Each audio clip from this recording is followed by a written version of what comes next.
Si vous êtes laid et détesté de tous, rassurez-vous, la magie de lookisme est là pour changer les choses, même si malheureusement, ça reste de la fiction.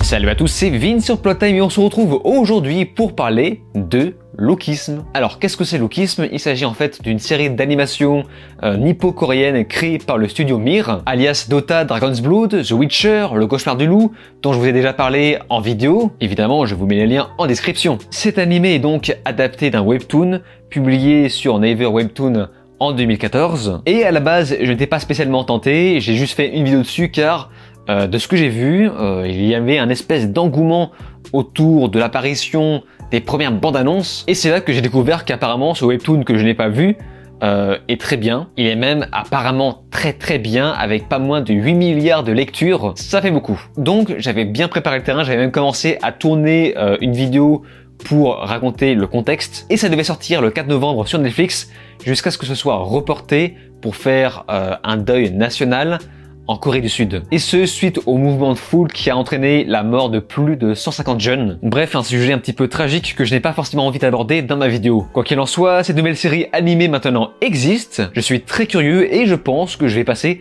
un très bon moment devant. Yeonseok Park est fat, laid et détesté de tous, sans compter le fait d'être victime de violences et de harcèlement, jusqu'au jour où il se réveille étrangement dans un corps différent. En plus d'être l'opposé total de ce qu'il était, grand, beau, musclé, et fort en bagarre tant qu'à faire, il va donc devoir apprendre à gérer une double vie très différente des deux côtés. C'est donc une thématique un peu fantastique du même type que Your Name. Et donc à ça, je vous dis, ne regardez surtout pas cet animé pour rigoler, parce que ce n'est clairement pas drôle. On est bien sur un drame dans lequel on y a inséré un peu de magie. C'est même plutôt sombre et triste. Il faut savoir qu'en Corée du Sud, il y a de gros problèmes de harcèlement dans les écoles. Et même si la série est caricaturale par moments, et bien en fait elle s'est inspirée de faits réels pour raconter son histoire. Ce n'est qu'à partir du moment où le héros commence à changer de corps que la pression se relâche. Et forcément, qui dit harcèlement scolaire, dit série Teenager. En effet, Lookism est une série à 100% pour les adolescents, avec les stéréotypes et les codes esthétiques sud-coréens. Donc soyez prévenus si vous n'appréciez pas ce type, mais je vous invite à continuer quand même cette vidéo parce que ça reste quand même quelque chose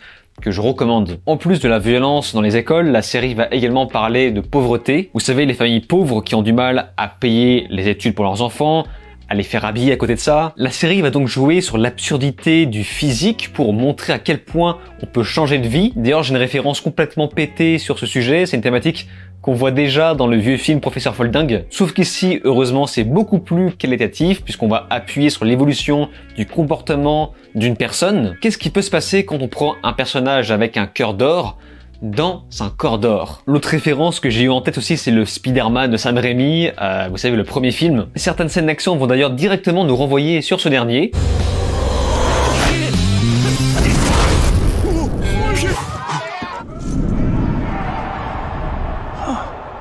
Mais surtout, dans tout ça, la force de Lookism, c'est vraiment d'aller au bout de son concept. C'est-à-dire qu'il ne va pas juste s'arrêter au mec gros et laid qui va soudainement devenir beau gosse et charmer toutes les filles. Non, il y a un vrai développement qui va se construire sur tout ça. Ça va entraîner tout un enchaînement d'événements tendus face à des boys bands par exemple. Là on remarque que plus le héros monte en grade, plus il va devoir affronter de nouvelles difficultés auxquelles il n'aurait jamais eu accès en tant que petit et gros. Donc voilà, forcément il va croiser la route d'autres adversaires beaucoup plus grands, avec une meilleure réputation. Donc voilà, c'est vraiment un drame avec une écriture très fine, très poétique. De plus, la série a réussi à m'avoir sur certains twists. Enfin en tout cas, tout dépendra de votre point de vue. D'ailleurs, je sens venir 2-3 trucs pour la prochaine saison. Bon, après je vous cache pas que je commençais un peu à cringer sur la fin avec les chansons, c'est clairement pas mon domaine. Mais voilà, on a quand même une belle conclusion qui laisse présager d'une suite. C'est juste dommage qu'ils ne mettent absolument pas l'accent sur l'école parce qu'en fait, on dirait qu'il n'y a pas de cours. C'est presque à se demander s'il y a réellement des profs et des surveillants. Le problème qu'on voit dans quasiment toutes les fictions pour ados. Avec ça, les personnages sont excellents, même ceux qui sont présentés au premier abord comme des antagonistes. On comprend qu'ils ont tous une liaison qui les relie, ce qui va créer cette histoire. Bon, je rappelle que c'est sud-coréen, je l'ai vu en VO, donc forcément dans cette langue. Et d'ailleurs, c'est marrant parce qu'on voit bien que les chanteurs, parce qu'en fait, ils se mettent à chanter à la fin, leur voix c'est clairement pas les mêmes. Ça pour le coup ça m'a un petit peu perturbé. Et sur la forme, eh bien écoutez, c'est très propre, très carré, avec une belle mise en valeur du visuel. Un visuel magnifique. C'est complètement numérique certes, mais il y a une telle finesse dans les traits, dans les couleurs, sans parler de la technique utilisée sur les décors, clairement fait à la main, en tout cas à tablette graphique. Mais surtout, ce sont les animations qui embelliront le tout, notamment les combats, parce que oui, il y a des combats, le visuel a un espèce de charme qu'on retrouve dans beaucoup de mangas.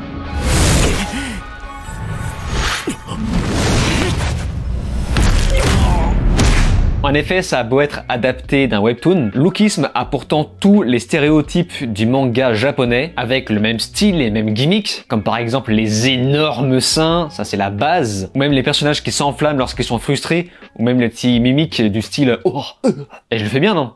Le seul défaut, c'est la 3D qui est un peu vilaine sur certains plans, heureusement que c'est discret, et heureusement aussi qu'on a une bonne musique autour, très simple, qu'on retrouve très souvent dans ce genre de fiction pour ados, mais qu'on oubliera malheureusement trop vite. La série sera quand même accompagnée d'un générique fun et dynamique, qui vraiment se rapproche complètement au style de l'animé. Lookism est donc une petite série, vraiment, mais alors vraiment à voir, c'est très teenager, je le reconnais, mais ce qui est sûr, c'est que ça va vous faire passer un bon moment. Alors c'est garanti. Franchement, ça détend. J'étais là posé en train de prendre des notes, à regarder.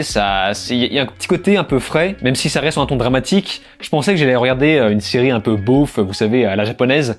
Et en fait non, c'est vraiment très mature dans son propos. Et surtout, mais ça défile à toute vitesse. À chaque fois que j'arrivais à la fin d'un épisode, je me disais oh merde, c'est déjà la fin. Et pour le coup, j'ai vraiment envie de voir ce que va proposer la saison 2. J'espère que ça va pas trop s'enfoncer dans le côté teen. Bref, dans tous les cas, je vous recommande la série si vous l'avez déjà vue. Comme d'habitude, je vous invite à me faire part de votre avis dans les commentaires. J'y porterai attention. Et c'est donc sur ces mots qu'on se laisse. N'oubliez pas de vous abonner à ma chaîne YouTube, cliquez sur la cloche, souscrire si vous le pouvez et de me rejoindre sur les réseaux sociaux. Je vous dis alors ciao et à la prochaine.